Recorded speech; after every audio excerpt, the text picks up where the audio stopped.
Friday, at last! Yay! And guess what? Yesterday I took my car to be serviced. Now, if you know anything about Sweden, you'll know that servicing cars here, in fact just owning cars in general, is not cheap.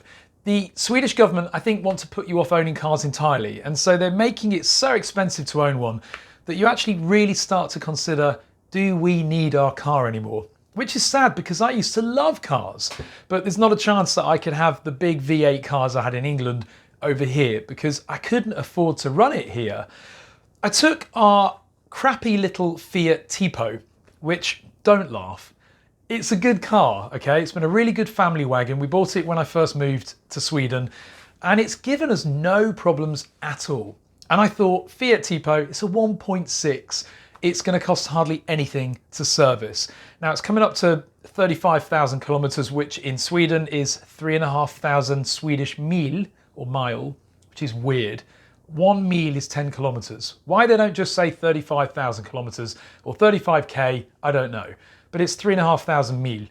Anyway, that means it's the first major service. So spark plugs, oil change, pollen filter, main filter. What else did they do? I don't know, probably twiddle their thumbs a little bit and I don't know, had drank lots of coffee. Major services on a car is always going to be expensive. Now in England, for a major service on a crappy car like the Fiat Tipo, you probably pay £350, maybe £400 for a spark plug service. Oh yeah, brake fluid as well. But in Sweden, the quote I get is 8,000 krona. That's about £750.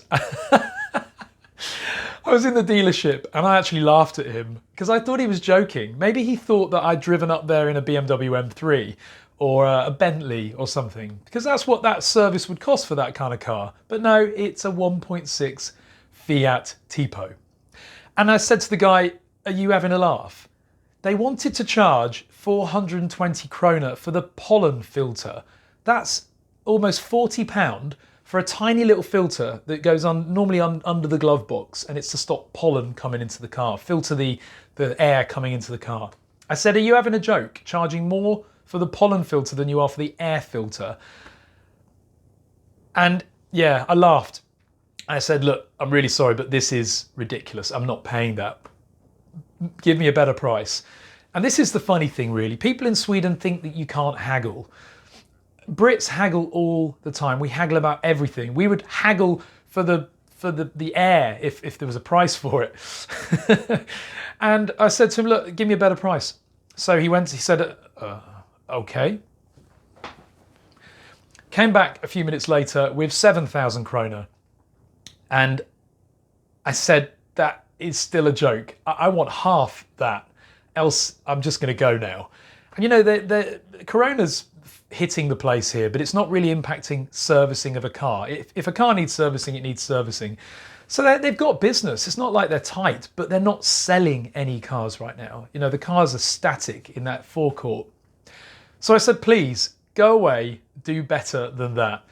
And he came back with 5,800, which is about 500, just over £500. Still way overpriced in my opinion, but then it is a spark plug, a brake fluid, oil service. So it is the big service for the car. It has done 35,000 kilometers. It's been a good car and I couldn't be bothered to barter it anymore. So I said, you know, I did that English thing where we always go, where we still want money off and it's our last attempt to get a few more pounds off. But I thought, well, it's free coffee here. I'm going to drink a hell of a lot of it because I'm going to wait for the service. So we agreed to it and he did it. But, you know, lesson learned here. I bet you 1 in 10 of the Swedes that go into that dealership barter on the price. When they say 8,000 krona, I bet the Swedes do that thing of, and then they just hand over the money. I'm not trying to stereotype Swedes, but Swedes don't like confrontation. They don't want to barter. If somebody says a price, that's the price, you know, for many Swedes. There's no like room for negotiation here. But please, lesson learned, do it. Now, the other thing I've got a tip for you guys. When you go and have an oil change, it's quite notorious of dealerships to try and make as much profit as they can.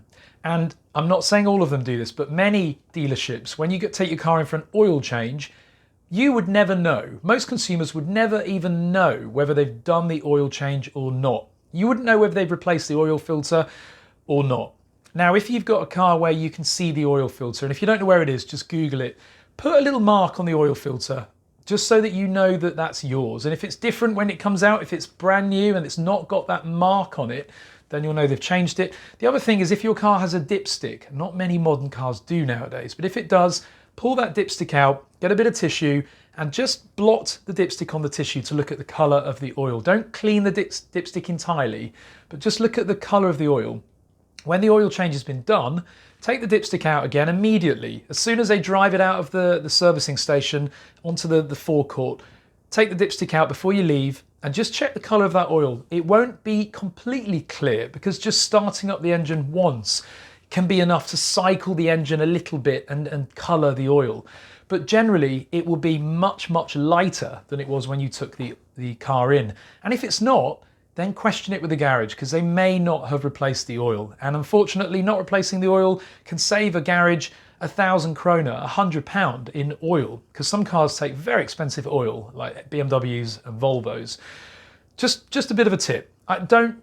Maybe I sound like a tinfoil hat person, but it has been known. They've been on Watchdog, these dealerships, many, many times where they put a camera under the bonnet, a secret camera, and it proves that they don't bother replacing the oil because most consumers would never know. The same with spark plugs.